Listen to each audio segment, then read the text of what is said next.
accursed beast was dead, but not without its toll on me. That was but one, and there was an entire city of them. I could not hope to fight them all alone. I knew I had to get help. I knew there was a way. I just had to find it.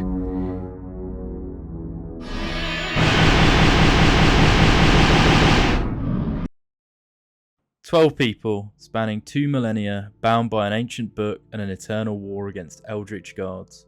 Sounds pretty nutty, doesn't it? Eternal Darkness came out in 2002 and was developed by Silicon Knights, the folks behind Blood Omened Legacy of Kain, the seed for a great series which name precedes itself. Dennis Dyack managed to provide the direction behind an Eldritch horror story way ahead of its time. We've all heard of H.P. Lovecraft, Cthulhu, and the somewhat overused buzzword of Eldritch horror, a subgenre of horror focusing on the supernatural and unknowable, plots by elder beings that defy human logic and even our comprehension, creatures that can make you mad just looking at them. It's the essence of peeling back the veil of reality and seeing the abyss staring back at you. Eternal Darkness is a story about dark gods and their machinations spanning across 4 locations, 12 characters, each cursed by their mere association with the Tome of Eternal Darkness. The game, surprisingly published by Nintendo, was a survival horror with some ahead of its time gameplay and a very unique plot, though this was somewhat marred by some antiquated design choices. Alex Roivas, awakening from a nightmare, is summoned to the site of her grandfather Edward's gruesome murder, and as she investigates it further, she uncovers a deep conspiracy spanning millennia, with each chapter taking place from the perspective of a new character, starting with a Roman centurion and going all the way through Asia, World War I France, and colonial America. Let's just get straight into it and we'll unpick the gameplay as it's introduced. Expect spoilers from this point on, and remember, the darkness comes.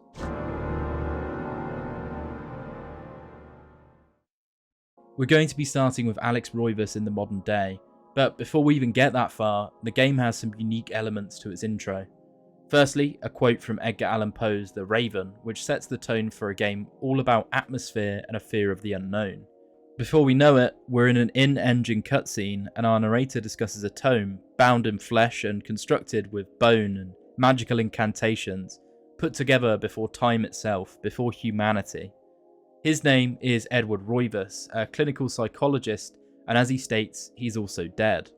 This story won't be about him or his family, but about humanity on the brink of extinction as it has been for 2 millennia. The Guardians grow restless, keen for their time to begin anew. Their attention, and ours, turns to Edward's granddaughter, Alex, the last of his line.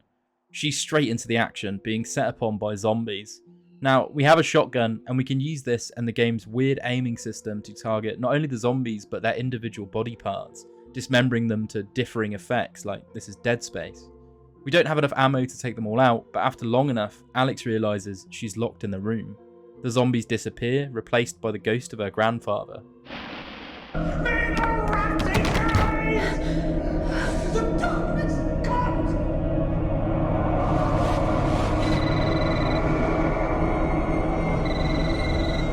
Remember me, Alex? Then she wakes.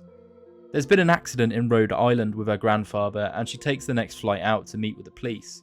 A rather portly detective meets us and we exchange pleasantries. Playing this for the first time in 2025, I was actually quite happy with the voice acting here. Some old games it's a little bit skew with. I'm afraid there's not much to see.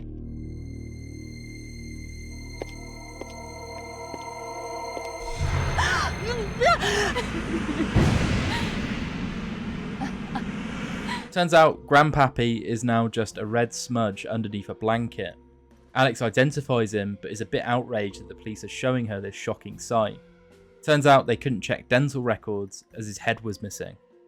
There were no signs of intrusion despite the obvious amount of force to turn someone into a pile of jam, and Alex decides to take it upon herself to investigate the death of her grandfather, actually spending 2 weeks there, still with no update from the police. At this point, we're free to roam the spooky Roivas Manor, with a suitably foreboding backing track building the ambience.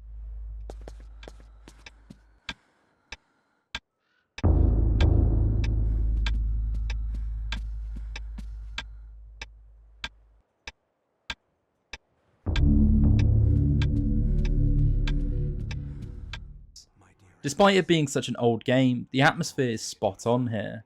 Shadows are placed perfectly, the sheer emptiness of the mansion working against us, and the occasional mumblings in the background really pushing that we're in a bad situation. We're unarmed, and we're all alone. For now at least. The best place to start is actually near where we found Edward. There's a looming grandfather clock in the library.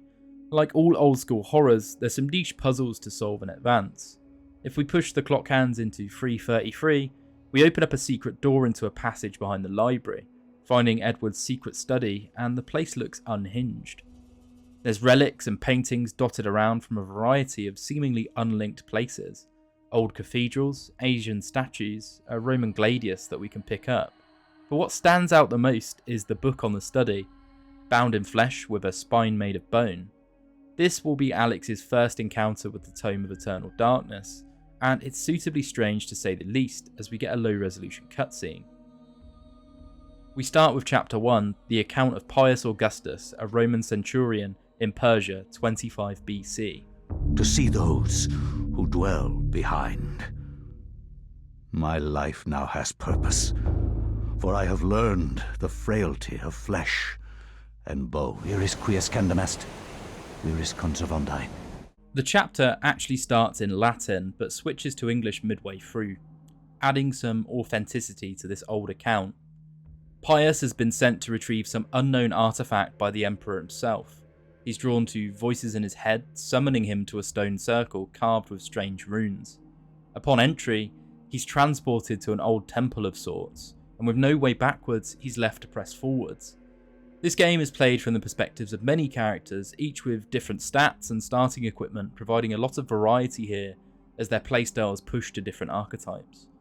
We're playing a big game of Call of Cthulhu here, essentially. Luckily, Pious is built different.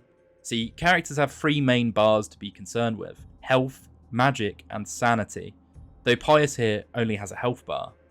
Normally, the encounters with things strange and unknowable have a lasting effect, but for Pious, we can carve these zombies to pieces using his gladius and combat knowledge. Sanity is not a concern. In terms of dismemberment, chopping off the head's a good start. It blinds your enemy but won't kill them outright. In a lot of cases, you could chop their heads off and just move on. There's no need to kill the enemies, it's not compulsory in most cases. They don't drop anything, and if they hit us, we can't actually heal in this chapter. Pious works his way through this strange ancient temple, just him and the undead, seeing 4 big motifs in a strange circular atrium. These 4 coloured symbols each refer to an ancient god that we don't know much about. We need to skulk around the temple, getting coloured blocks to slap under their motifs, normally guarded by some sort of ghoulie. We get more info on the gods later, but consider this chapter the tutorial for the gameplay, and just like Pious, we're left wondering what's going on. Slotting the blocks unlocks a door back the way we came, where Pious must destroy a statue inscribed with his name to advance. It's actually a full sculpture of him. An unknown presence tells him to do this to prove his worth. It's suitably spooky stuff. Did someone carve this statue years ago knowing he would come? There's nobody left alive in this place, so either we're hallucinating, or even scarier, our fate was written down long before we were born. We press a button poking out of a pylon to open some other teleporting device, taking us to a room with no entrances, no exits, just 3 different pillars containing the essence of 3 of the 4 dark gods. The red clawed worm is the essence of Chaturgah, the elegant blue statuette of Ulayoth, and the green warped angel of Xelotath. These weren't made by human hands, and Pious needs to make a choice which will echo throughout the rest of the game. Which god will he align himself with? We're going with Chaturgah this time through, but it's more than just a palette choice here.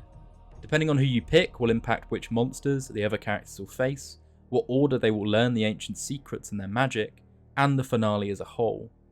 Upon taking in Chaturgah's essence, Pious is struck down, raised as a member of the undead, a grand lich of Chaturgah, as he narrates out the exit to this chapter. Eons have passed since then, and I have learned much. Chaturgah's power filled me, invigorating my dead body. With a touch, I could level buildings, rend the ground asunder, and channel power such as mortal men could only dream. Face me, and you shall surely perish. He gives us a grand warning as we cut back to Alex having now acquired the book fully, being able to use it to translate the page framed on the wall behind her. The rest of this game will play out with us finding these pages in Alex's sections, and then going through a level from the perspective of whoever's chapter it is, then doing something they did to find the next page, and so on and so forth. Chapter 2 is titled The Binding of the Corpse God. It starts with Edward's narration and the first non-Pious Augustus character to have access to the Tome of Eternal Darkness. We open up in Cambodia, 1150 AD, with a character named Elia reading from the book in some ancient temple.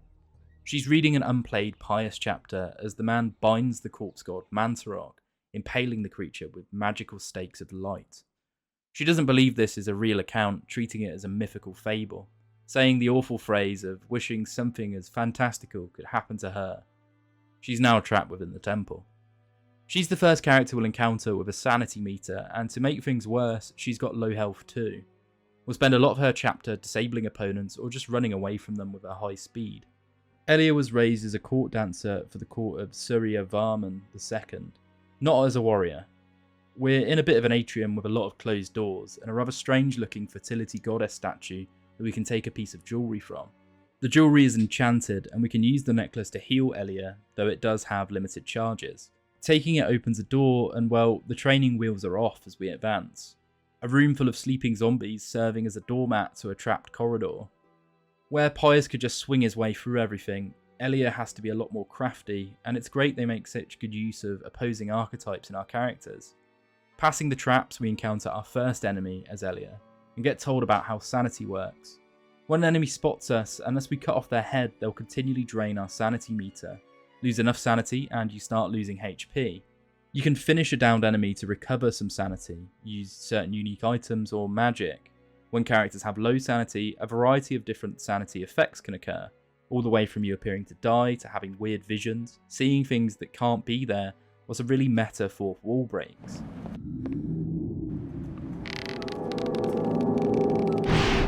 The darkness is coming.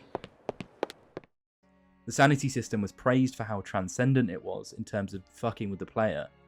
You started to feel like you were going mad as the game acted like it had finished, or the volume shut off, or the screen went sepia tone. It's an exceptionally cool system. After dispatching the zombies, we've got a brief candle puzzle where we need to extinguish some candles to match a nearby mural. Then it's a case of doing a bit more tomb raiding, avoiding the traps and zombies. You'll notice too that the zombies may be one of 4 colours, reflecting the different elder gods. We'll get into that a bit later. We pick up a blowgun which can poison our enemies, and we fall deep into the temple, setting off a trap. Using ourselves and the nearby traps to save the life of some guard who's found himself inside the temple, we broke our short sword on the fall, and if you don't save the guard, you won't get it back. Elia then advances deeper and deeper until she finds the creature the tome spoke of, the corpse god Mantarok. Pious appears with this sick skeleton staff taunting Mantarok and telling us to leave the temple, seemingly unconcerned with Elia's presence. We get hit by some purple aura as he disappears, and Subdued appears from the shadows to lay out the destiny that Elia had wished for. The rest of the stage then involves us finding a way out of the temple. Now, as Pious chose Chaturgah to start, most of the enemies we encounter will be his red zombies. The gimmick is they're tougher to kill and can regenerate limbs. The blue zombies do magic, the green ones hurt your sanity a bit more. Fight the hordes of the undead, unlock a back passage behind Mantarok, and then run to it to finish the stage. Unfortunately, it's not an exit, but a statue of a dancer. Pious routs us with a couple of guards, asking us where the essence of Mantarok is. He's very stern. A running theme here is that Pious always has some sweet voice lines, and that most of our protagonists will not be making it out alive. With the chapter complete, we cut back to Alex. After each page, to get the next one, we need to do something that our progenitors had done in the previous chapter. In this case, we get a rehash of Elia's candle puzzle, revealing a messenger pipe with our next chapter page. Pious then speaks to Chaturgah, and while unclear, this cutscene seems to take place just before our next chapter chronologically. It's not a vision of the present. Pious glazes Chaturgah, Chaturgah gloats about his infinite power, and then Pious mentions he wants to assassinate Charlemagne the Frank to advance their goals somehow. He's become troublesome. And with that, we're on to our next chapter, 336 years after our last one. Nothing short of a miracle will keep him alive. And there hasn't been one of those for a long time. Antony is a Frankish messenger in 814 AD. It's Holy Roman Empire time, which, as Voltaire said, wasn't holy, Roman, or an empire. A rather non-suspect man in dark robes pays us to take a message to Charlemagne himself.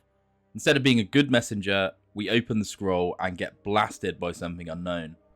We run to where we're meant to meet the man in a nearby French cathedral, Ulayoth Cathedral, and he's busy meeting with the bishop, so we're going to have to find a key to that meeting room. The place is filled with similarly dark-robed men, so we could assume the guy who gave us the message was disguised as a priest at least. This is our first character without hands on the tome from the get-go, but we will find it. Going up the stairs within the chapel, things take a nasty turn, us warping to some unknown hallway. A statue of both Pious and Elia there with some plimps left to be filled. The floor is made of screaming skulls that, well, scream at us like we're in the Eclipse from Berserk. And at the end is a giant claw holding the Tome of Eternal Darkness. We take it, like a fool, and just as if we had our eyes closed and we were blinking, we open them again to be stood at the top of the stairs, the book somehow in our inventory. Nothing ever really confirms what draws us into that room. We've seen magic in practice, and this doesn't look like it. Why did Antony get chosen, and how did we get in and out with it feeling like a hallucination? A running theme within the game is when we get the book, things tend to get much worse after. Going to the front of the chapel, we can open a coffin to reveal one of the priests has been mutilated by something here. Another priest presents us with a scramasax, a type of sword used by the Franks at the time. This is for our protection, and gives us even more motivation to seek out Charlemagne and the bishop. Antony has quite unique stats, especially among all the other characters, and we'll see that in action as we go up the stairs here.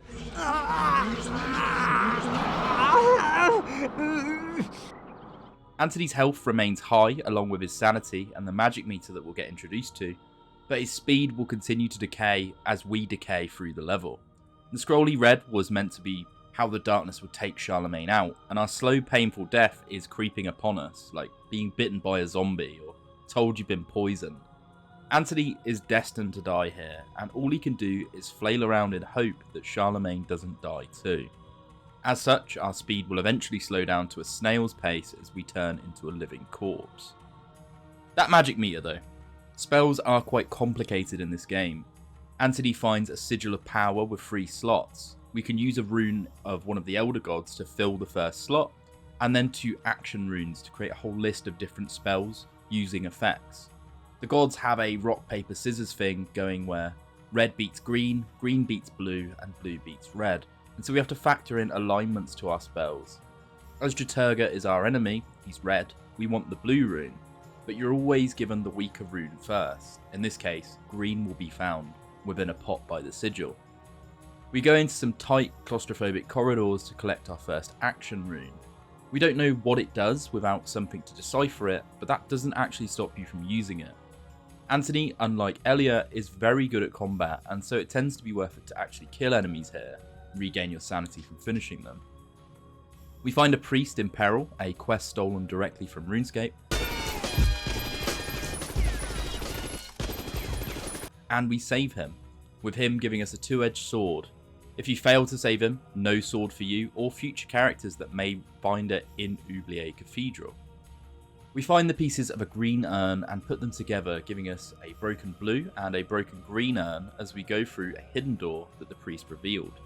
We get our second rune from a zombie along with a codex to actually read it, and these things will stay in your tome permanently, meaning some progression is saved among characters. There's no leveling system, equipment doesn't carry over except for stuff that we get, like the 2-edged sword from different quests for certain characters, but this allows some transitional progression. Later chapters have our runes, Alex has them back in the mansion also.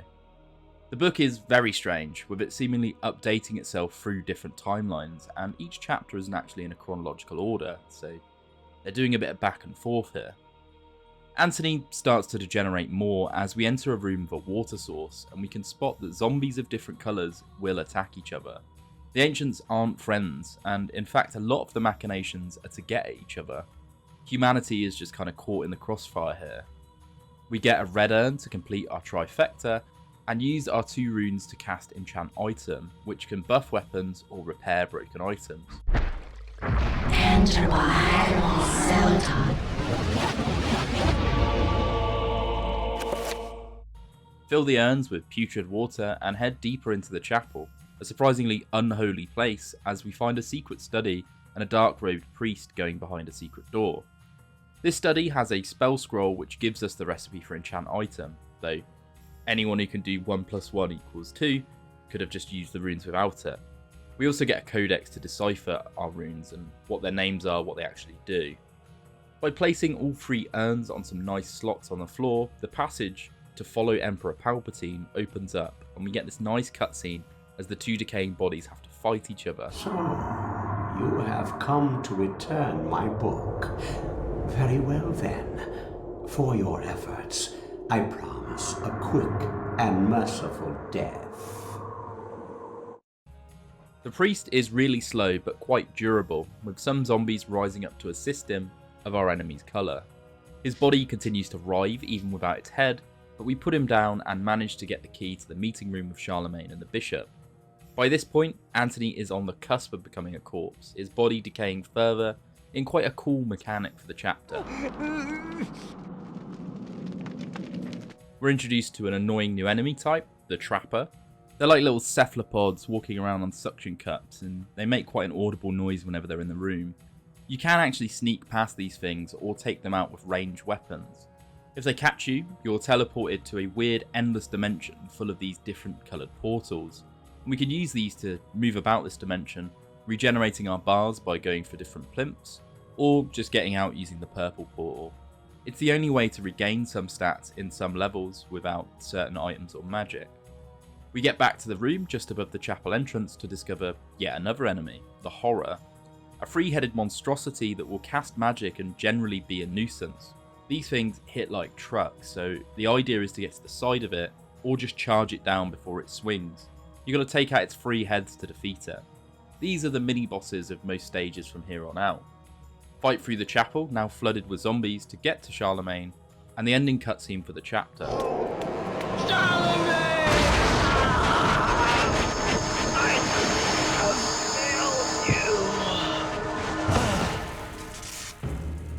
You are a fool for trying to save him, Anthony. Antony was too late, as both he and Charlemagne die.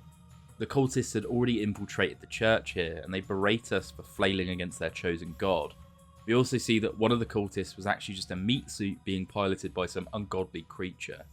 Alex loses some sanity from reading this, but then has to copy Antony using the enchant item spell to repair the key to the 2nd floor. As our sanity is quite low, there's a statue here that will follow us with its head, which was quite a nice sanity effect. Pretty spoopy.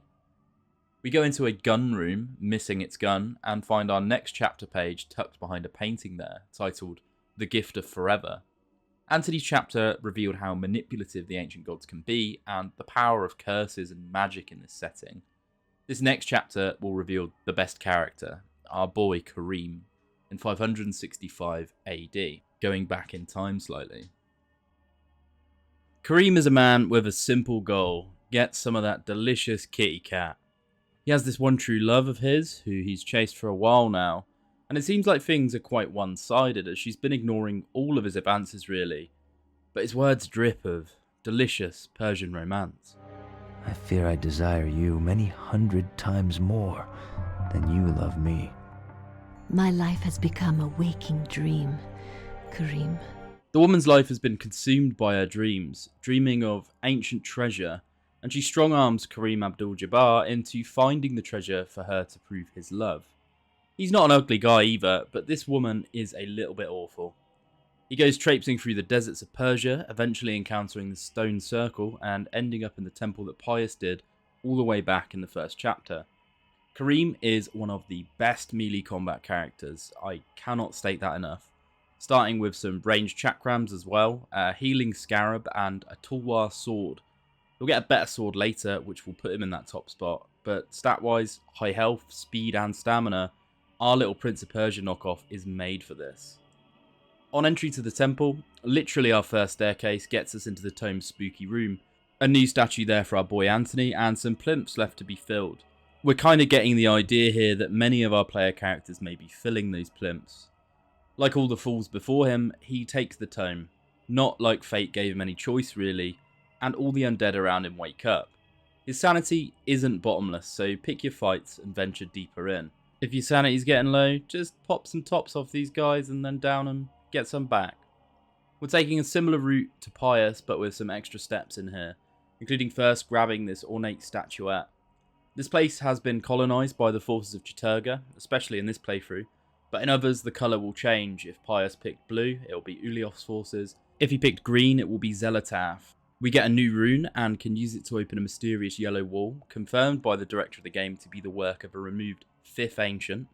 It lets us get another statuette, and we can use both of them to set off some pressure plates, opening an elevator. A load of trappers come out, which is really annoying, but we can move around them. We can pull a second Tulwar out the back of some Persian warrior, giving us 2 to now absolutely mulch zombies with. We've still got another sword after this. We get access to the recovery spell to restore status bars, but as we only have the green alignment rune, we can only restore sanity at this time. If Pious picked blue, we'd be able to restore health. If Pious picked green, we'd be able to restore magic, and so on and so forth. Where's the fun in restoring any of that stuff though, right? We get some lovely scenes with Karim's now low sanity, including him having visions of Alex and her grandfather's spirit. Sanity takes hold, and nothing seems right. During those times, I will help you. Fear not, for I will keep the darkness away. This isn't really happening. Screaming out that it's not happening, and things like blood dripping from the ceiling. These visions are especially spooky from his perspective, as it implies if he's seeing the future, it's already written. We work our way through the various rooms of the temple, getting back to the block room from Pious's chapter, and pulling a Ram Dao sword out of the stone. Now this giant two-hander we can use to take out the heads and bodies in one fell swoop. It's an absolute unit. This sword is the reason why Karim is the best combatant. Well, so far. We find the ruby effigy his love was dreaming about in the ruins of the temple, the alignment room for the dominant ancient, in this case Chaturgah, and use it to open an enchanted lock. And just look at how quick Karim can take out horrors with this silly sword. We then get a bit of a horde section in the bowels of the temple with huge numbers of the creatures. We're in the room where Pious took the essence of Chaturgah, and by taking the essence of Xelotath, or at least walking up to it, the ghost of his love appears. She had a bit of a sticky fate, and ours is stickier with us deciding to stay and guard the artifact, despite her moving on, sleeping with a nobleman, and getting murdered by the nobleman's missus. We guard the artifact from the forces of darkness, becoming a ghost in the process as well. The things I do for love.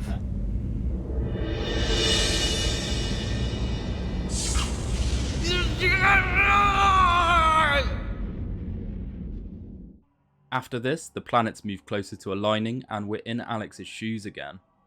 This time she has to go to the dining room and enchant her gladius, just how Karim enchanted his sword, and open up a locked door with it. Inside the pantry we find a spice jar with a chapter page for the lurking horror, as we cut back to Pious communing with Chaturgah. The light in the Age of Darkness has been extinguished, Mantarok is dead, the Pillar of Flesh constructed. This means nothing to us, but we know Pious is about to raise Chaturgah in a few days, and those details will have some light shed on them. We read on. I will not argue that I was shocked by the sudden mention of one of my ancestors, the distinguished Dr. Maximillian Roivas. Most of the people we play from here on out are either fat, awful, or some mix of the two, besides a couple of them. This page has one of our ancestors, a Dr. Maximillian Roivas, who's returned to Rhode Island to discover his family's roots, and we're in 1760 AD here, proper colonial America. But there are a couple of chapters that will take place before this, again time flowing in mysterious ways. Max has determined he'll start a new life here in the mansion, making it his own and uncovering all the secrets it might hold. He's also got an army of servants, which will make that a lot easier. We've been here before, so you wouldn't imagine there's much we can find, right? But Max has a ton of ammo for some flintlocks dotted around the house and some letters to go through.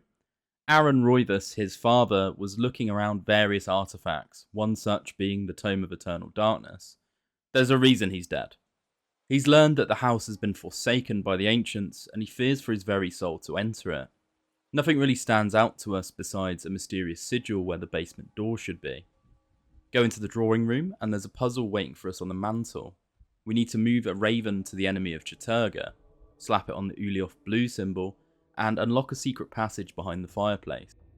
Inside, it looks a lot like the secret study in the library, with various arcane notes, artifacts of older times, various weapons, and of course the tome itself.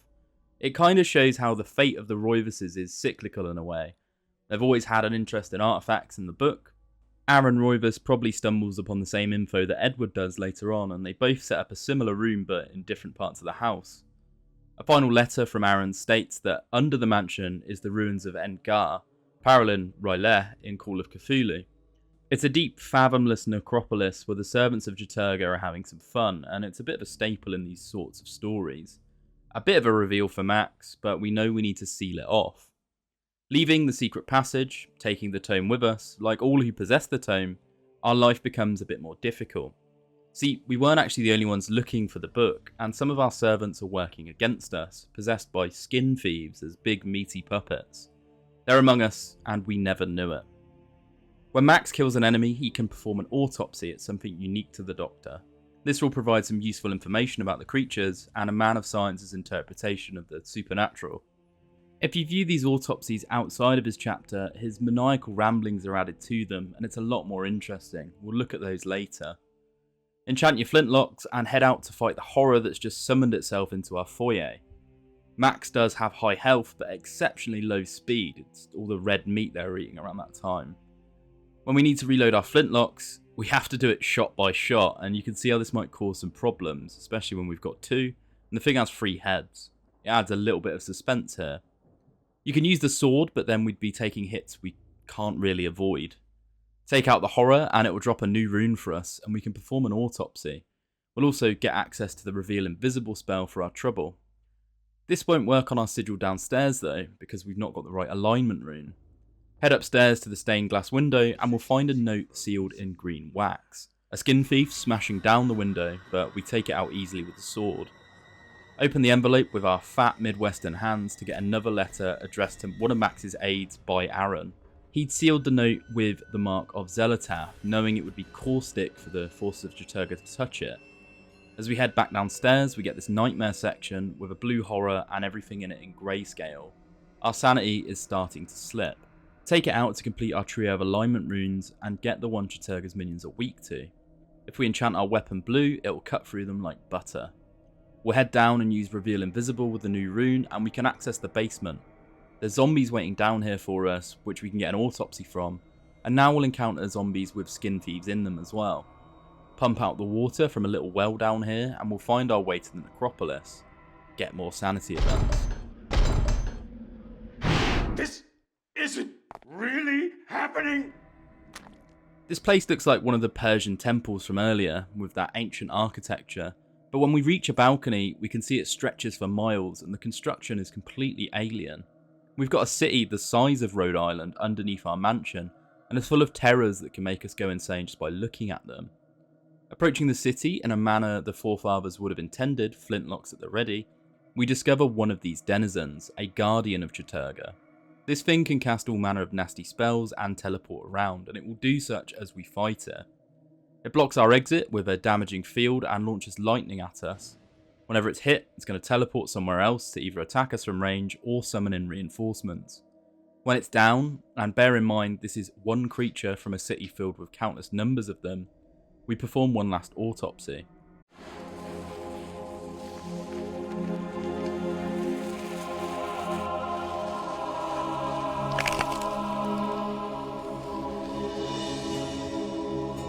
The accursed beast was dead, but not without its toll on me. That was but one, and there was an entire city of them. I could not hope to fight them all alone. The toll of these events is wearing on Max, and so he goes to get help.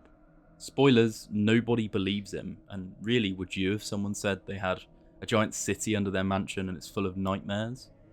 We actually hear this speech in the beginning of the game before even touching the book. Our whole bloodline is cursed, it seems. Damn their eyes! They didn't believe me. Strange creatures, the world in peril from unseen foes. The darkness. Instead, they jeered and threw me into this forsaken place. A place of empty souls and fevered thoughts, reeking of fetor and decay, thinking me mad with delirium. The fools cast away their hopes of salvation, but locking me in this damned asylum. May the rats eat your eyes! I am now lost to your cause! The darkness comes! It will damn us all! Let's look at one of these autopsies and see how crazy Max was before getting institutionalized. There's equally great delivery on all the other autopsies, all going into deep detail on how screwed you are if you encounter any of these creatures. Corpses, lumbering, rotting cadavers. What contrivance could have wrought this abomination? Disease, science, blasphemous occult rituals. How can something so dead, yet be so alive and hungry? They lust for flesh, human flesh.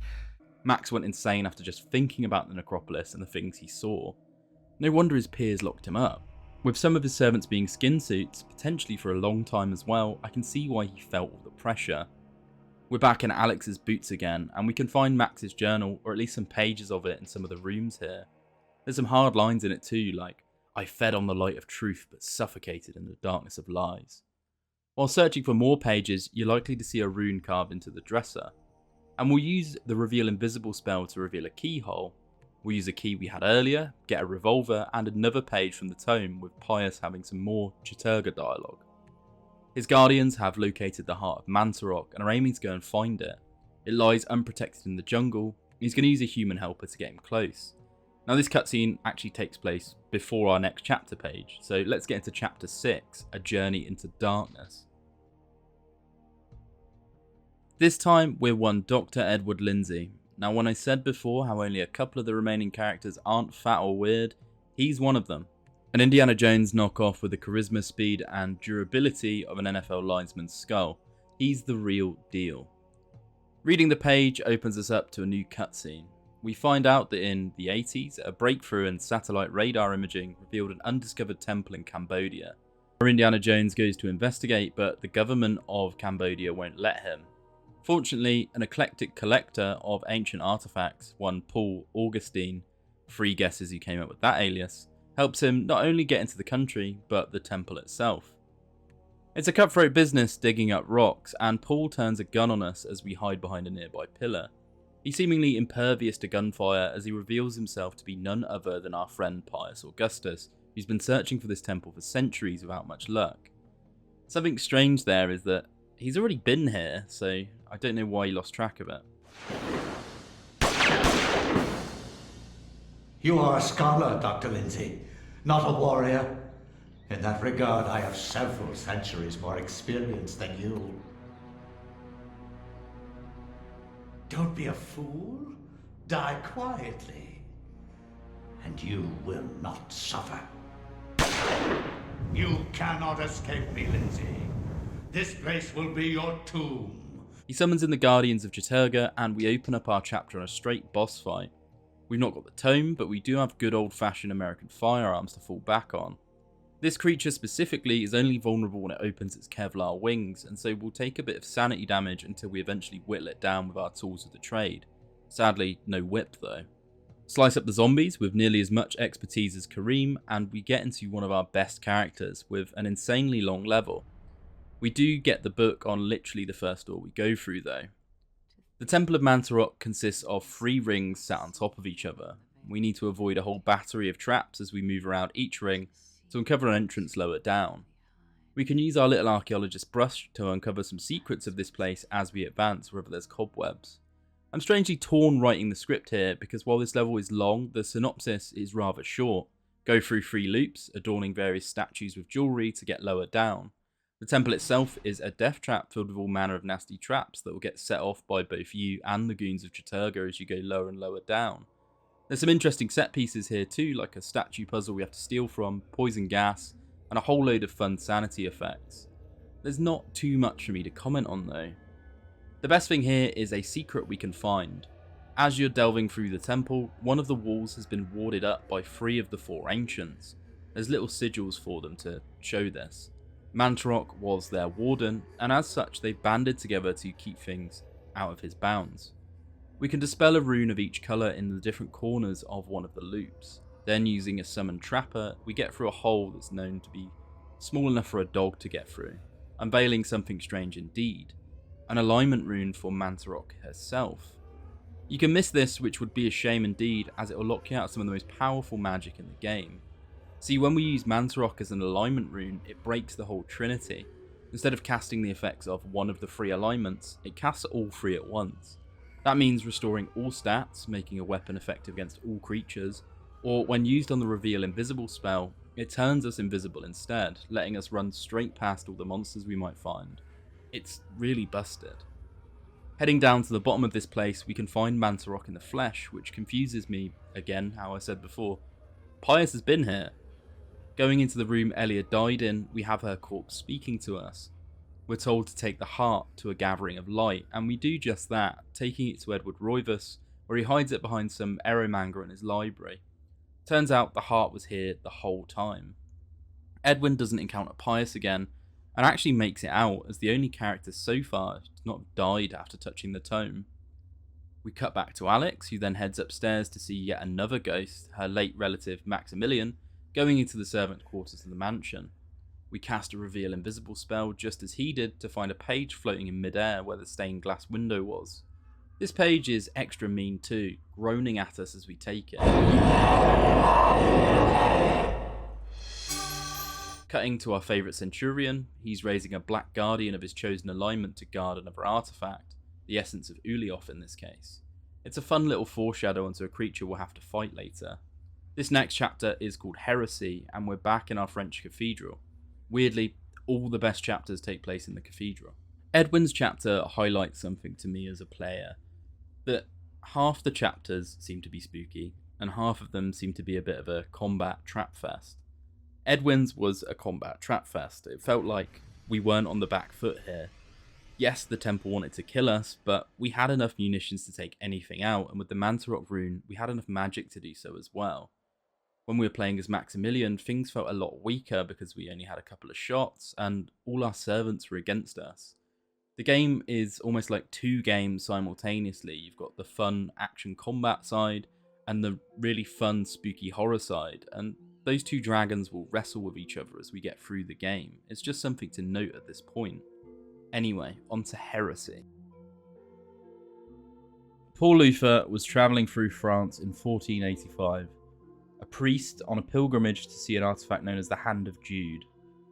When he gets around the area of the cathedral, the Inquisition has locked the town down due to fear of heretics and witches, and we get the healthiest looking French bishop welcoming us in, getting a little bit handsy.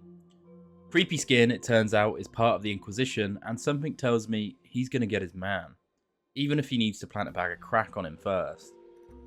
The chapel is eerily quiet. Nothing really going on here besides the choir voice in the background. No other monks, no zombies, nothing we'd expect, and it's slightly unnerving. That is until we walk through the pews, calling for the guards and getting nothing but cultists, as we reveal we've seen the corpse of some murdered priest. This is our Inquisitor's bag of crack. His cultists, priests, take Luther to a private room, as he's now suspect number 1 of this murder most foul. We grab an emerald attached to a painting in the room just as another priest comes in. Turns out this cathedral is a den of all things evil, just like it was back in Antony's time. The dead priest was killed to keep a dark secret, and this caretaker here sends us on a quest to find Brother Andrew's journals to uncover exactly what's going on. He promises to give us a key to the old tower wing if we meet him later in the bell tower. This chapter has a weird layout to it, which I really liked. It's not so linear, and you're kind of darting back and forth. Grab the book just as you would with any other cursed character, and then go on a journey to hunt the various pages of a priest's journal.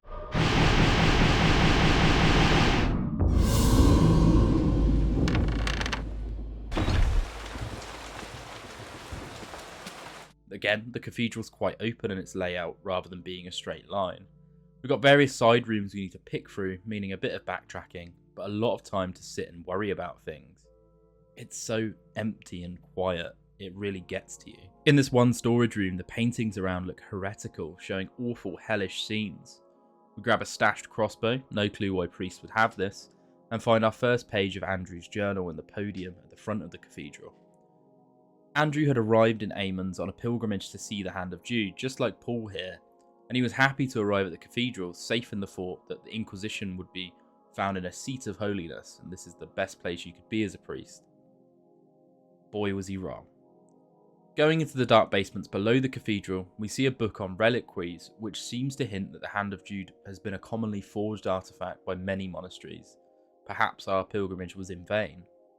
Weirdly, again, we've not seen any enemies yet, which just makes things spookier.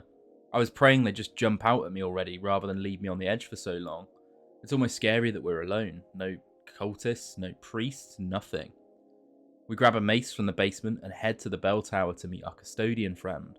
We actually encounter our first zombie just as we get to the tower itself.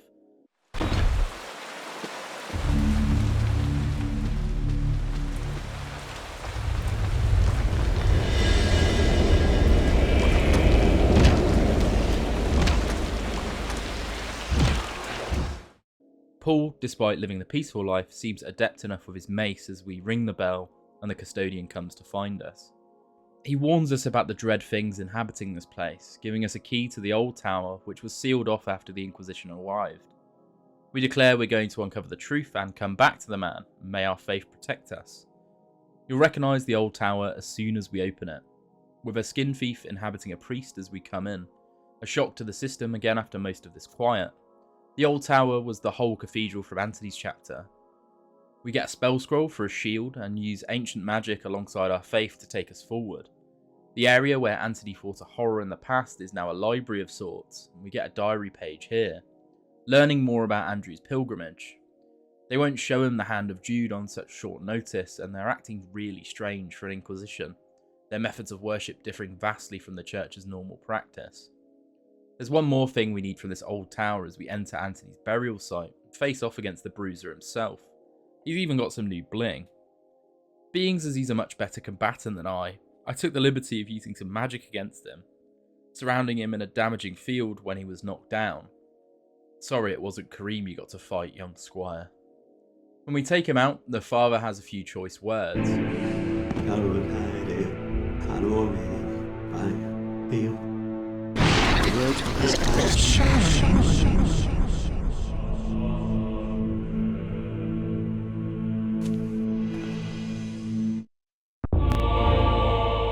We take the ruby from his eye socket and the two-edged sword he got from earlier.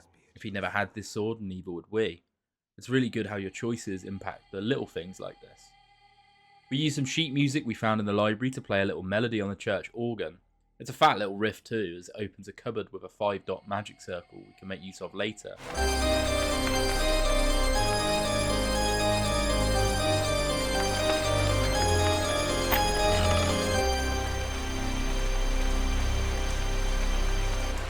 There's 3, 5 and 7-dot magic circles in this game, each costing more mana but adding more potency to our spells. Slap on the crossbow to take out some trappers in the cathedral's wine cellar, and we'll eventually find a barrel we can use to access a secret passage, revealing more darkness in this house of the Lord. The horror here for Paul comes from the corruption of this holy institution he's built his life around. That this cathedral has been corrupted by a false inquisition, but even more than that, all these secret passages and horrible catacombs indicate this isn't a recent development. The church was kind of built on these. We take out a horror behind the wine cellar to get a third gem, a sapphire, and we'll use all 3 of our gems to open up another door here, leading deeper and deeper into twisted hallways, huge atriums, and we're getting deeper into the unknown here. It seems Andrew did as well, as on some ghastly lectern we find his final diary page. He discovered the false inquisition was guarding a relic of Ulayoth, not of Christ. And he knows he's seen too much and they'll want to take him out. He needs to flee the church, and well, you saw how that worked out for him. With this final page, we can head all the way back through the cathedral to our custodian friend, and it was at this point I realised how long this level is, and this previous one too. They definitely backload this game in terms of level length, and I was here for it. The challenge goes up more so than anything else as well. The walk back through the cathedral, I expected to be swarming with monsters, but it isn't. It's quiet still. It's really unsettling, and they've took a different tactic here rather than just throw enemies at us once we've got the tome. It's probably more impactful than if the place was full of monsters. They're sort of scarier when they're off screen. You can kill them quite easily, but when you can't see them, you're worried. We show the pages and our findings to the custodian, mentioning that Father Augustine is involved in some cult. He's a heretic masquerading as a force of the Inquisition. He's been using the fame of the Hand of Jude to lure priests in for murder, and to what end, I don't know. Our custodian also has some worries. He gives us a special dagger as well, as we see by the little sparkles after, he's either dead or was an illusion this whole time, disappearing when we leave the room, even if you go back there. Again, why is the cathedral so empty? And I'll tell you, because we're being led into a trap. They don't need to raise a finger for us to end up exactly where they want. And it's really unnerving knowing that. We feel like a lamb being led to the slaughter. Our destiny, like the rest, has just been predetermined. Head back down through the catacombs again, reaching an altar in the shape of our custodian. As we push a blade into it, at its request, we hear his dying screams, but not from the coffin.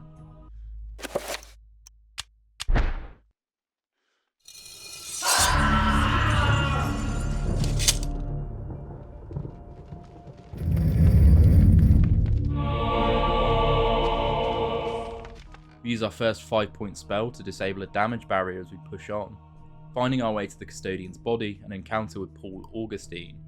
Or should we say, Pious Augustus. Irony. Irony of what you, masquerading as a member of the Inquisition, stand for. And that you stand for evil. We take out his minions using some magic to damage them as we give chase, determined to kill the heretic or die trying, in a very controversial move for the priest. We head deeper and deeper through the new tunnels until we reach a door that asks us if we should go in and end the heresy. Entering, we're in an atrium from the prelude to the chapter, an ancient place with a pit that goes deeper than we can imagine. This is not a house of God. Well, I suppose it's a house of a god, but not ours.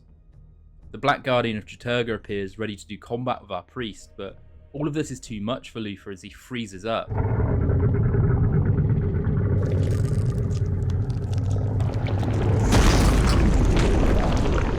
Ouchie. I don't think a recover health spell or some faith can fix that. Then we're back as Alex here with a note from Edward. Paul served to uncover the conspiracy that Anthony also stumbled upon, and lets us know that one of the artifacts is in the cathedral, or at least was then. One is with us in the mansion, and one is being guarded by Karim and co. Pious has one inside of him as well. Let's check the note. My dearest Alex, I am glad you have followed my paper trail thus far. I knew I could depend on you. This will be the hardest part of your journey. Look for the 88 keys to continue your journey into the past. 88 keys? I suppose if we look back at the only thing key related Paul did, it was with the organ, and there is a piano in this mansion. Alex heads over. The mansion's still eerily still. We know the necropolis is below us, and surely Pious must have some inkling we have the book, even if our own paths haven't crossed yet. Why hasn't anything come out to say boo yet? The constant knocks at the door serve to unnerve us, and oh shit, that's new. Play the same tune that Paul played, and we find our next page in the piano itself, the Forbidden City, taking place in the Middle East 1460 AD. We're playing Tony Soprano this time. In the context of history, one man's champion is another man's nemesis, hero or murderer. Much has been written. As the intro cutscene will tell you, much has been written about conquerors in history, but what has not been written is slightly more interesting. Roberto Bianchi was a Venetian architect captured by an Asian warlord and forced to assist in constructing some monument to his greatness. To complete his task, Roberto needs to survey the site now that many bricks have been laid. The guards who throw us down oddly call the construction a sacrament, normally a word reserved for rituals of the holy type, not for constructed monuments. Bianchi gets moving before they can do him some harm.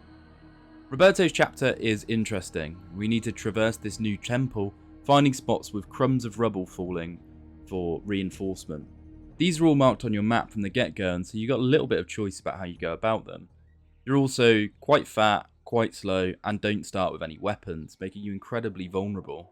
We're not on some divine quest, we're not being foiled, we're a slave being forced to work alongside other slaves we'll see moving around the place.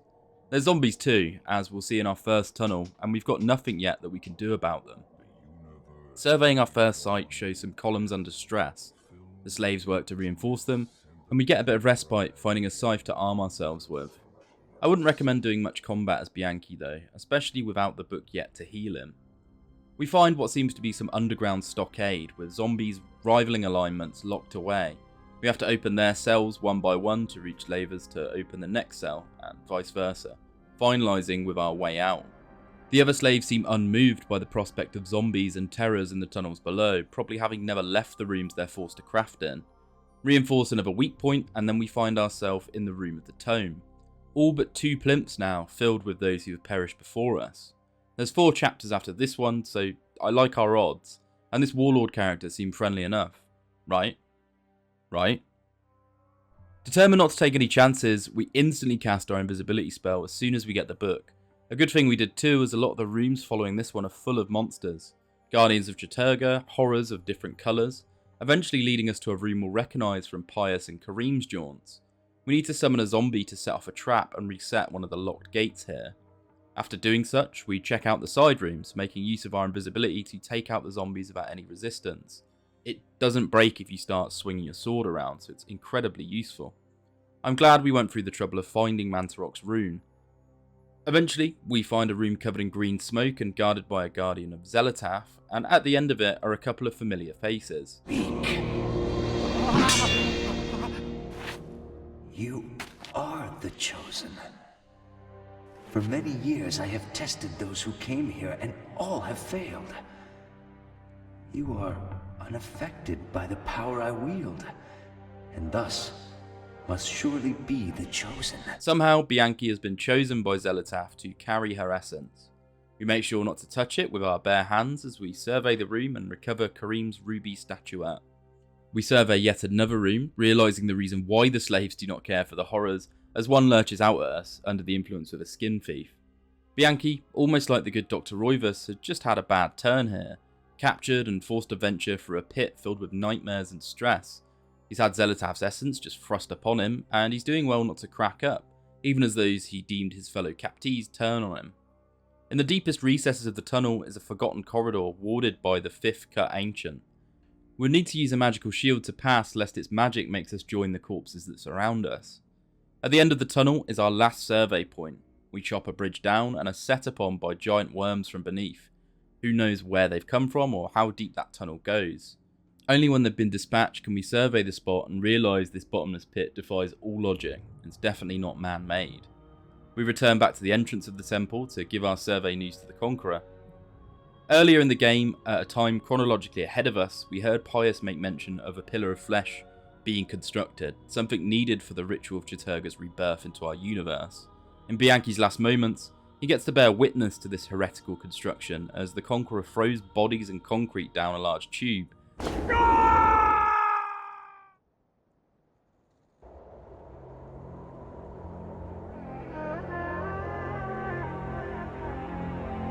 Resulting in this mess. On the plus side, we've got one less statue slot in the tome room, so at least 3 of the next 4 characters will survive. Alex lifts her head from the tome, determined to find the next page, and it's a simple one this time, as we do some surveying by the painting of the Pillar of Flesh, and find our next chapter, The War to End All Wars. We cut to Pious below the cathedral in France, doing something awful with Paul Luther's body. It turns out the Black Guardian grows restless, and it requires much more flesh than the cultists can provide with their Hand of Jude ruse. Can you guess how they got more of it? We cut to Peter Jacobs, an investigative journalist at a World War I field hospital. It's in the Ulayoth Cathedral in Amiens, France. World War I redefined how mankind looked at war, with thousands dying in the trenches of the Somme, for instance. It also redefined how we valued life. Peter will uncover the Ancients' involvement in this war as he weasels his way through the cathedral. This place is bleak too. In the background we see soldiers dragging the wounded away from medical tents, but to where? Peter asks himself.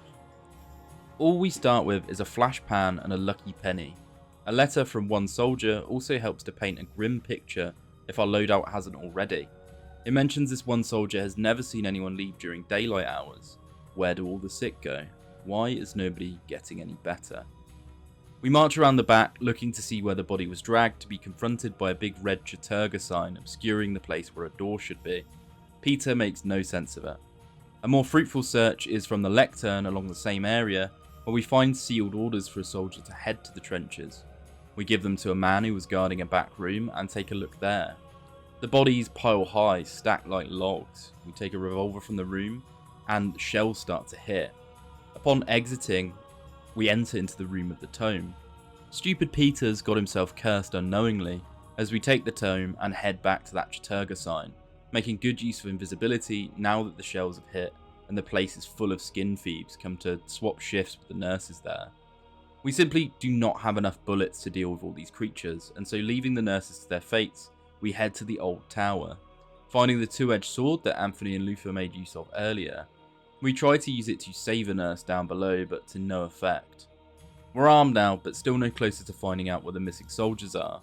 The room where Anthony and Luther fought has nothing of interest besides a torch, a ton of zombies, and loads of ammo.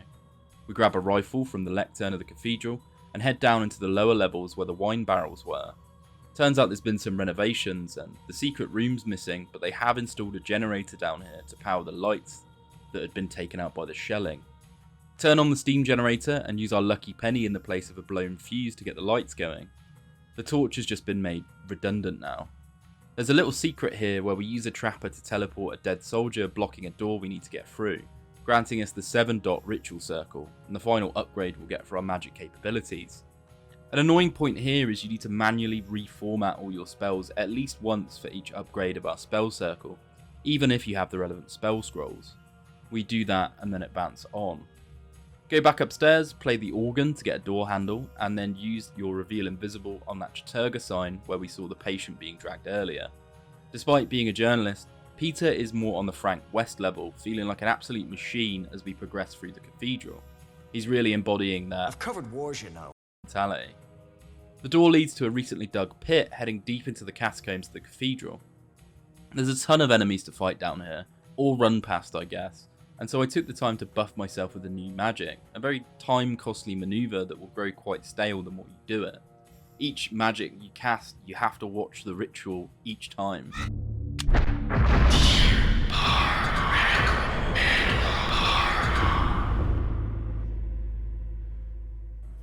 In the secret study downstairs, we uncover more notes detailing how the soldiers have been mysteriously disappearing from the medical wing. As we go deeper and deeper, the tension building, as we know that Peter is heading towards the site of the Black Guardian, and it's probably where the soldiers have ended up as well. This thing smashed Luther in one fell swoop, and despite being suitably more armed than him, what hope does one mortal have? The music takes an angelic tone, giving us some reassurance that we do have the strength to do what must be done and that someone's looking out for us.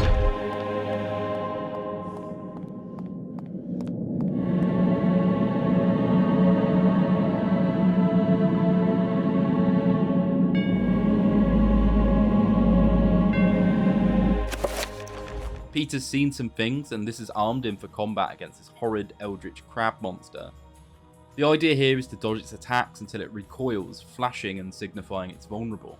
The weapons of man have no impact on it, just ricocheting off the armour to the creature's boredom. When it's flashing, we need to use our magic to directly attack the thing. Do this enough and it begins to summon in reinforcements, a sign that this creature can be beaten. These nightmarish creatures can be felled. Ignore the reinforcements and focus on hitting the creature with magic before you dispatch them. After enough blasts, the thing goes down into the netherworld it came from. The artifact of Ulayoth is revealed and Paul wraps it up, taking it with him and concluding this chapter with a cutscene 69 years later. Paul is talking to Edward, delivering the second relic to Roivas Manor. So far now, 2 of them are here, with 1 still in the Middle East. Paul leaves the artifact with Edward, having a drink with him and seemingly surviving his turn with the Tome of Eternal Darkness. The mansion's eerily still as we return to Alex. We know 2 artifacts are here, so why haven't the creatures come to claim them? Entering the library, we see one of Edward's old servants who gives us a key to the basement. I can't get the blood out! It's probably the spookiest thing we've seen from Alex so far. The one thing left to do is to go in there and grab the shotgun, admire an old safe we'll need a stethoscope to open, and use the lucky penny in the fuse box just like Peter did.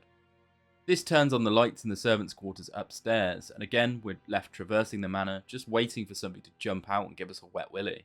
But nothing comes for us. We find a page from Max's journal, but what we truly seek is in the medicine cabinet there, a chapter page titled A Legacy of Darkness. Our prelude has Pious setting up a guardian upon Roivas Manor to kill the master of the house, either Maximillian or Edward, it's not clear yet. All is prepared for the revival of Chaturgah, and they just need to wait for the planets to align before they press go on their horrible ritual. We read the page as we jump to 1952, and we're in Edward's perspective. Edward, it turns out, was a doctor just like his ancestor Maximillian, though a psychiatrist rather than another medical practitioner. Seemingly fully aware of the ancients as well from his intro cutscene, referencing them. How Skinner would incorporate Xelotath into his behaviorist theories. How Jung would accommodate Ulayoth into his theory of the collective unconscious.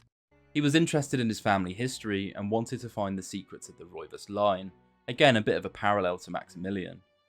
We could start reading a history of the Roivas family, finding a clock hand within the book and taking note of the sordid family tree, the image even showing someone hung off the end of it. Edward's chapter has some rather odd pace to it. We collect some weapons and note that Edward has a full legion of house staff working around the rooms, perhaps skin thieves, or perhaps not in this instance. There's no early access to the tome, and nothing that pops out to say Ooga Booga to us just yet. But when we go to the library to make use of the clock hand to open the secret study, we're set upon by the ghost of Maximillian. He guides us to the back room and where we might find the tome, personally leading us there. Weirdly, the Roivases never enter the tome room to get a hold of the book, and it's an active theory that their copy is some sort of forgery, still linked to the main item through whatever twisted magic. Perhaps those words can only exist on pages as a singularity in the flow of time, that by forging a copy, somehow it became the real thing and replaced it. Maximillian wants us to use the book to destroy the necropolis below us, though there's no clear route down there. We buff up using all of our magic, experiencing some playmates now we've touched the book, and almost on cue we see a near creature attacking the staff. They're reanimated as some sort of wight, not in control by some skin thief, but puppeted by the will of the ancients itself. The creature disappears, and this is where Edward's chapter gets strange. We actually have to do quite a lot of waiting here, just waiting for the thing to reappear, attacking our staff in an attempt to unnerve us, as the noose tightens around, knowing we'll come after them. We're being played with. When the creature appears, you're given a nice cutscene and expected to rush to where it's currently manhandling your staff. If you save them from attack, they'll reward you in some shape or form. I actually missed out on an extra weapon here because I let a member of my staff die. The creature itself is quite tanky and will fade in and out of this realm, needing us to use the Reveal Invisible spell to keep an eye on it. When we dispatch it, and that's easier said than done, we'll see it retreat into the basement, drawing sustenance from a shrine to Chaturgah beneath. We play this cat and mouse game a few times until eventually the creature drops both halves of a key to the basement. We rush down and make quick work of the shrine, lest the creature will heal while we fight it, and then run it through with our cutlass. Destroying the shrine reveals a ladder down to the necropolis, and we've suitable buffs for our magic to take the creature down without taking much harm.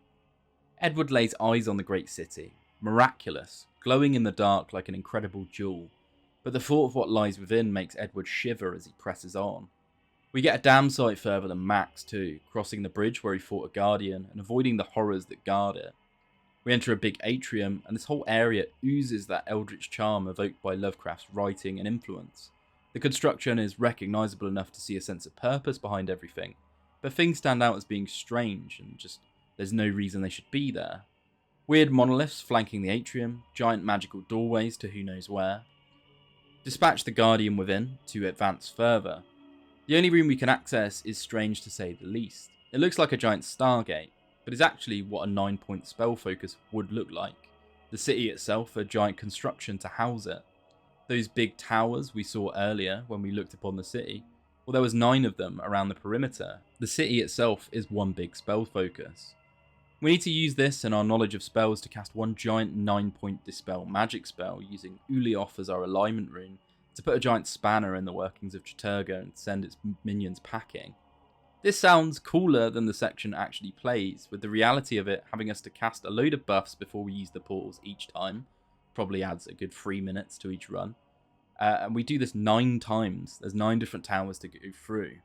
We solve some sort of puzzle after each tower and then backtrack our way to the spell focus. There's no teleport back to the room. It felt a bit padded. There was a lot that could be done with this hellscape, and it's really underutilized here, amounting to a really giant fetch quest to touch each pillar. It was surprisingly one of my least favourite sections, despite how cool it should be. As such, I'm glossing over a lot of what happens in the necropolis.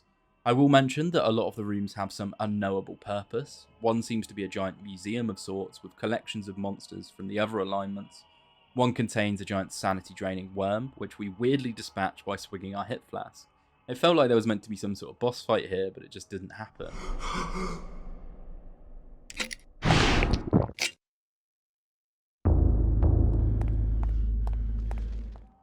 Eventually, we hit send on our little love letter to the Guardians of Chaturgah, and the city begins to shake. We decide to get out of there before it goes boom. Edward watches from the balcony below his mansion, seeing the giant blue swathe of a spell wipe out all the denizens of the Forgotten City. 48 years later, Edward sat in his library, probably believing to be at peace with a job well done, when a Guardian sneaks behind him and takes him out, solving the mystery of his murder. At this point, a sane person would run from the mansion, but of course Alex knows that Pious plans to summon his Dark Lord, and there'd be no hiding from that apocalypse. She must read on. If that wasn't enough motivation, we see a note from Edward after the page had been read. He's left Alex a small surprise in case all goes to hell, and it's his alcohol in the basement. He signs the note as if he knows he's going to die. Despite seeing the mansion empty for so long, I still buffed myself before I went to investigate, but still the place was empty, taunting me, calling me a coward for taking the time to cast the spell despite there being no boogeymen to jump out at me. Behind the barrels of whiskey in the basement, Alex finds a pickaxe which we can use to smash the wall to the servants' lodging. We get to see why Maximillian was committed as we do this. Paranoid that his staff were possessed and working against him, he slaughtered them all in their sleep, possibly on the night we return from the necropolis. We see a ward of Ulayoth hiding something in the centre of the room, and we decide to get rid of it to investigate. That was the wrong move. Inside is Max's stethoscope, which we'll need for the safe downstairs, and a note from the good doctor revealing how he saw a servant move in an unnatural way that spurred him to slaughter them. Whether that was a hallucination or whether that was something real, we don't know, but one of the skulls is missing from the 4 people that got slaughtered. We can head to the basement to use the stethoscope now. Unfortunately, the wards seem to be keeping the forces of Chaturgah away as we get ambushed by a skin thief and a trapper on our exit. The mansion is no longer a safe place. Use invisibility and avoid the zombies to get to the basement. We're heavily armed, but we'll need those shells for later. We open the safe, finding a crank and a letter from Edward and our next chapter page. Pious needs a calamity of some sort in the Middle East for a creature to finish its channeling there. We'll get into that after seeing Edward's letter, and I'll just let him read that for us. This next chapter is called Ashes to Ashes, and it's an absolute doozy. Dear Alexandra, if you are reading this, Alex, then I am surely dead. Knowing that the police will contact my only living relative, I made sure to leave this message for you. As I write this letter, Pious Augustus is waiting for his chance to strike me down for what I have done to the Guardian City. I believe I have slowed Augustus's plans, but not stopped them completely. He will still try to bring his ancient into this world. You must continue what our ancestor Max has started. You must gather the artifacts and call forth an ancient to combat what Augustus brings into this world. Of the artifacts, there are 4, but one of these is in the clutches of Pious himself. They are the Black Heart of Mantarok, the Claw of Chaturgah, the Sigil of Xelotath, the Veil of Ulayoth. Your skill in the arcane science will not be as strong as Pious's, who has had 2 millennium to prepare his gate. You will need all the remaining artifacts to match his power. It all rests with you, my dear. I wish you well in this desperate act. I wish I had more guidance for you, but I am at my wit's end, and I feel I am running out of time. Your loving grandfather, Edward. Pious incited some sort of conflict in the Middle East to get the slaughter count he needed, and as such, a load of oil fields have been lit on fire on the tail of that war. Michael Edwards, a Canadian industrial firefighter, has been brought in to help put the fires out with what can only be described as a team of firefighting Navy SEALs. He's also voiced by Greg Eagles, the voice of Grey Fox and Grim from Billy and Mandy. He's our most competent character. Whilst trying to counter the fire, there's a big explosion, and him and his team are sent to the base of the Pillar of Flesh. Michael, the only survivor. We don't have any time to mourn our colleagues as we're instantly set upon by the forces of the undead, and given the artifact of Xelotath by Bianchi. Take this. Guard it well. Many have perished for it. Take it. Take it to the ruins of Engal. At the ruins, a gathering of light. You want me to take this to some ruins under a house in Rhode Island? Take it. Save us.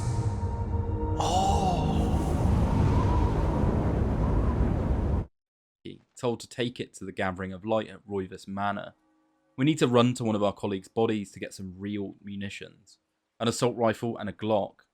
In each century, every empire had its chosen warriors. The Centurions for Rome, the Spartans in Greece, and for the 90s, we're using the weapons of our SEALs right now. The burst fire of the assault rifle will take out enemies in quick fashion, and it's a good thing too, as there's a few of them we need to squeeze past before we get our hands on the tome. It's also got a grenade launcher attachment, and the Glock there if you just need some backup. I felt an innate need now to conserve my ammo where possible by using the fire axe instead though. As we run through the tunnels beneath the monument, we need to collect a few keepsakes for a later puzzle. An amulet guarded by a guardian, and a staff guarded by some zombies. This was the lowest my sanity got, probably in the whole game, and in the background, the noise was awful.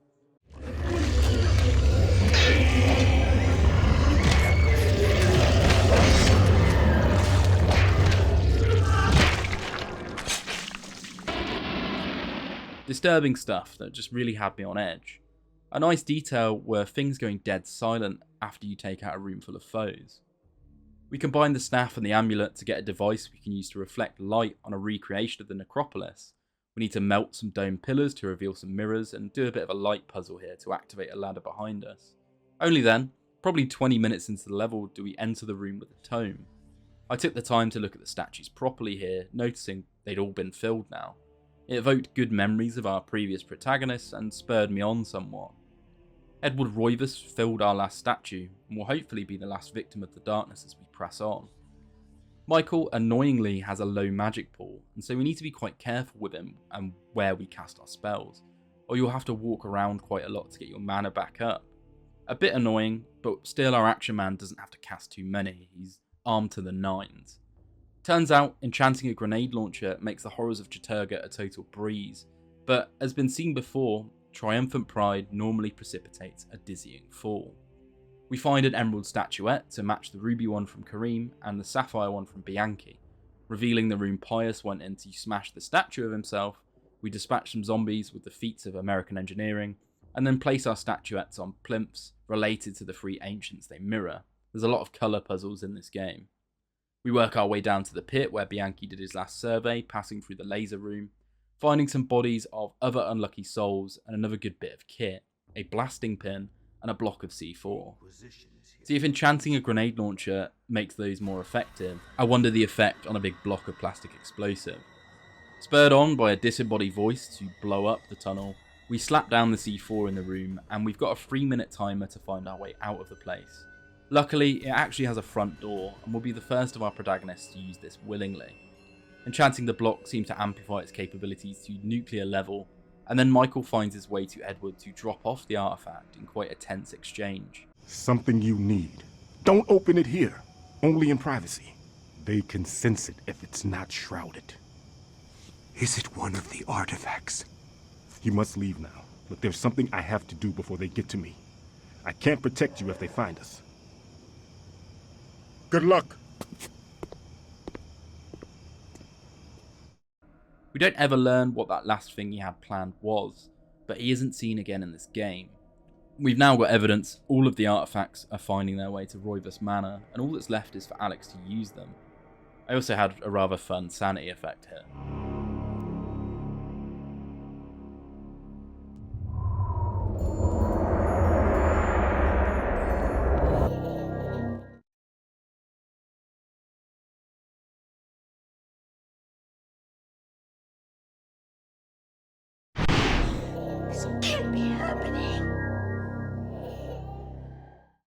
When we checked the basement last, there was no ladder down to the necropolis, but by aligning some mirrors and a light puzzle in the observatory, we copy Michael and unearth a hidden ladder to the necropolis, seemingly sealed by Edward until Alex was ready to go down there.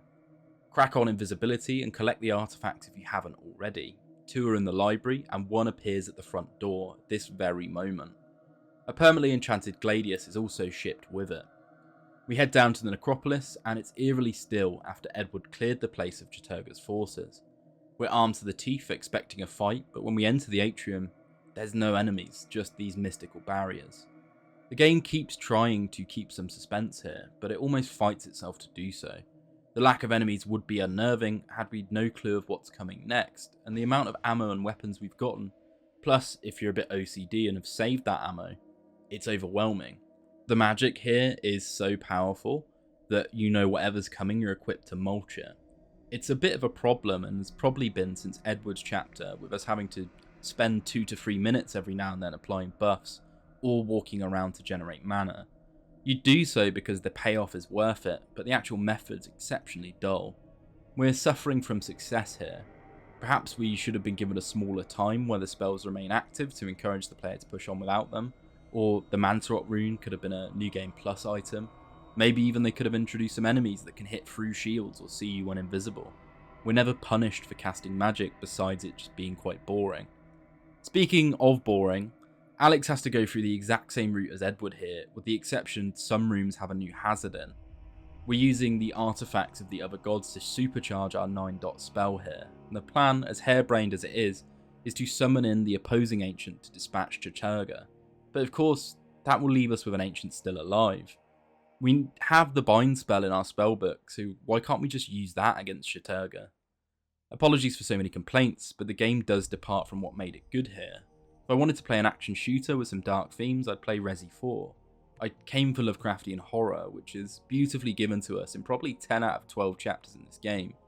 Maybe it's due to development time, or just opposing game ethos, or trying to wrap up such a strange story, but I felt it needed to be commented on. I'm going to gloss over the setting up of the spell. It's a repeat of Edward with some changes. Arguably, it's what Edward's chapter should have been. When we're ready to cast the spell, we enter the ritual circle and are transported to the place where Pious has been communing with Chaturgah. And there's a lovely cutscene here. Roivas, you're just in time. The summoning spell I began 2,000 years ago is finally complete. You will now have the honor of becoming the first morsel for my lord, Chaturgah. An appetizer for the banquet your race shall provide. You forget what it means to be human, Pious. The human... Pious's 2,000-year plan has come to fruition, and we're at the epicenter of it all. Alex tells Pious that the human race won't go out quietly, and that she's got 3 of the ancient essences, and he's only got 1, so we're going to absolutely rock his shit. We see a lovely pre-render of Chaturgah being summoned, Ulayoth in this case being summoned by us to dispatch him, and then we're on to a rather detailed boss fight. Pious both hides and shields the essence of Chaturgah, and so we need to equip the enchanted gladius, boink him to break his concentration, and reveal the artifact. Pious hits like a truck too, so we need to raise a shield whenever we can. Hit Pious and then hit the artifact to get little visions of the tome room, a sign that fate is happy with our choices, or maybe it's just Mantarok, I don't know. When we hit it enough, the previous holders of the tome are summoned, starting with Elia, and then we need to go through all who have died, hitting Pious while we can, and then hitting the artifact when it's revealed to bring the spirits into the world. They themselves then need to strike the artifact without getting hit by Pious. We're not attacking the Lich directly with the aim of killing him just yet, we just need to sever the link to his power. When that's severed, we just go ham on him with a Gladius to finish the fight. If you're shielded up, you can just face tank him. It sounds slightly underwhelming, but in practice it actually wasn't. It was that instance of, you know, a zombie's broken through my door, fuck, need to kill it quick, smash, rather than just, oh, this is the final boss, hit him a few times, he's dead. There was some actual suspense during the gameplay. We then get to see the Ancients fighting off in space. As our colour wheel dictates, Ulayoth dispatches Chaturgah, blue beats red. But then of course, Alex has just summoned in the big beastie and we're no better off, we've just swapped colours. Stab Pious with his bone staff, ending his scheme, and then be forced to witness the consequences of our actions, as Alex has a vision of what the world will look like with Ulayoth controlling it. It's really bleak. Edward appears to guide his granddaughter, telling her to bind the creature and swapping out one of the spell runes to make a 9-dot binding spell. Why couldn't we just do that from the start? Like, I'll never know. Ulayoth's drawn out of our universe and the world is safe, at least for now. The struggle of the Roivas is at an end. Alex narrates our final page, basically retelling the binding of Ulayoth. She has a hard line here. To think that once I could not see beyond the veil of reality, to see those who dwell behind. I was once a fool.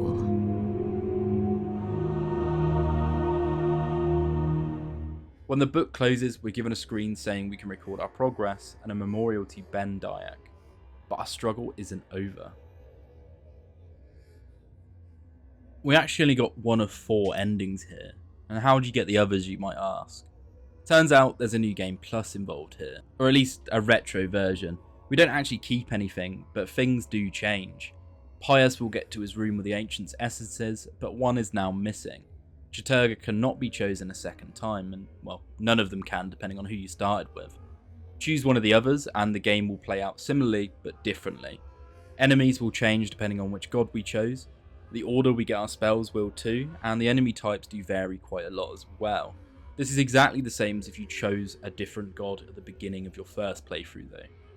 The same meaty frame, but with vastly different effects. Chaturgah minions heal themselves and are a bit tankier, the Ulayoth one's a bit magical, and Xelotath's ones drain your sanity. Pious has a different dialogue with a different ancient throughout the game. There's a new Black Guardian, and it's going to be present for Peter and Paul each, with wildly different designs and some combat moves. And of course, we summon a new ancient to take out whoever Pious chooses. If we died at any point during that fight with Pious, we get a special scene of him celebrating our death as well. You need to play through this game 3 times, dispatch all the ancients, and that will take a long time, but you're rewarded with a final epilogue. We zoom in on Mantarok, his abilities to mess with time and space incomprehensible to us. In separate timelines, each of the ancients took each other out, but we're told it's all at once, separate and simultaneous, with Mantarok manipulating the time streams to combine these outcomes somehow. Only he remains, or she, slowly dying. The last ancient, who used the Tome of Darkness to manipulate key figures and the Roivas family to destroy its enemies. Pious had bound the creature, but now he's dead and his power's gone, so maybe Mantarok will be freed or maybe not, we don't know. But we do know it's there, plotting, its intentions unknowable to us. This was the true ending, and quite a good one despite the hoops you have to jump through to get to it. In all these stories, humanity never truly wins. We just exist outside of the schemes of the ancient beings, but feeling the impacts of them. This was not a story of the Roivas family, this was a story of Mantarok, the ancients, and the ants that move below them. Despite a whole 3 playthroughs, did we even stop the events that were already destined to unfold? Did we have any choice, or just the illusion of? I doubt Mantarok is any nicer than the other 3 were. Eternal Darkness was a great storytelling masterpiece, weaving together multiple narratives into one grand horror epic. It shot itself in the foot with a couple of chapters and some grindy magic, but as a whole, and as a Lovecraftian experience, it was ahead of its time and had earned its place in horror gaming history. If you look at the Call of Cthulhu game sets, We kind of touch all areas here, crossing multiple timelines. There's some Delta Green stuff when we start pulling out the M16s. And there were some suitably spooky chapters as well. Perhaps the true horror is that we may never see another game like it. Over and out, Smooth Brains, and remember, the darkness comes. As for this man, let's sprinkle some crack on him and get out of here.